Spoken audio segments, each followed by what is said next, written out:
This is Radio 103.5, Black Hollow's voice in the dark. Her voice quivered as she spoke those last words. The air was thick with dread, and beyond the flickering studio lights, something moved, crawling closer through the static. The mic picked up a low growl, then silence.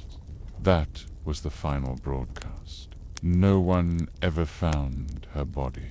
But every midnight, the same signal returns, a voice begging for help from the other side.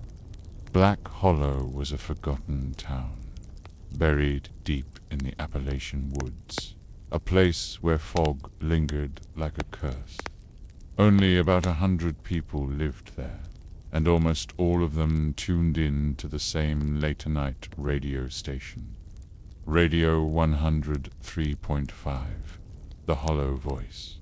The host was Evelyn Moore, a quiet woman with a soothing tone that somehow made people feel safe, even when the forest outside whispered their names. She started every night with the same greeting. Good evening, Hollow listeners. You're never truly alone in the dark, are you? But in the autumn of 1987, everything began to change.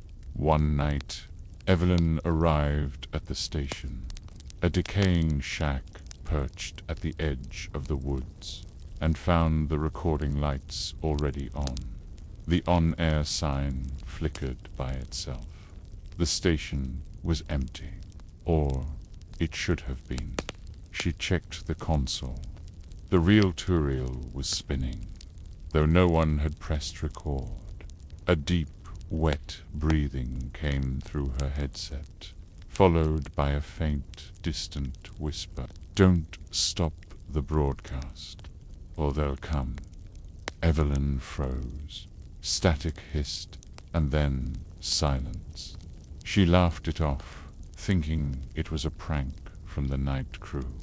But when she checked the night log, the page was blank, except for one shaky line written in red ink. Keep the mic alive. Don't let it go silent. That night, she didn't mention it on air, but her voice trembled ever so slightly, and the listeners noticed. By the next week, the strange interference became constant. Listeners began calling in, saying they could hear whispering voices behind Evelyn. Some swore they heard their own names. One caller said, "Evelyn, I heard my dead husband laughing right behind you." Evelyn tried to keep the show going, reading her nightly ghost stories and town updates, but the whispers grew louder. Then, one night, she got a call she could never forget. A man's voice, distorted, trembling, came through. "You shouldn't be in there. The studio's not empty. Look at the glass." She turned toward the soundproof window. Behind her reflection stood a figure, tall, motionless, its head tilted unnaturally to the side, its mouth open far too wide. Evelyn screamed, yanking off her headphones, but when she looked again, it was gone. Within a month, 3 callers went missing. The sheriff's office said it was coincidence. Hunting accidents, car crashes, runaway teens. But Evelyn noticed a pattern. Each one had called her show the night before disappearing. She decided to listen back to the tapes. What she heard made her blood run cold. On every recording, just after each missing caller spoke, there was a faint echo, their own voice repeating the last words, but slower, deeper, almost as if something was imitating them. When she slowed down the tape even more, she could hear it clearly. "Join us beneath the hollow." That night, Evelyn locked the studio doors, but the air grew colder. Her breath fogged in front of her. The console knobs began to turn by themselves. The rail-to-reel spun backward. Through the static, the whispers returned. Dozens of voices, chanting, "Keep the mic alive. Keep the mic alive." And then, through the chaos, came a new voice, a calm, wet whisper that came from right beside her ear. They listen when you speak, but they come when you stop. On October 31st, 1987, Evelyn went on air for the last time. Her voice was softer than usual, almost trembling. "Good evening, hollow listeners. If you can hear me, please don't come looking for me. Just stay away from the woods." The power flickered. The studio lights dimmed.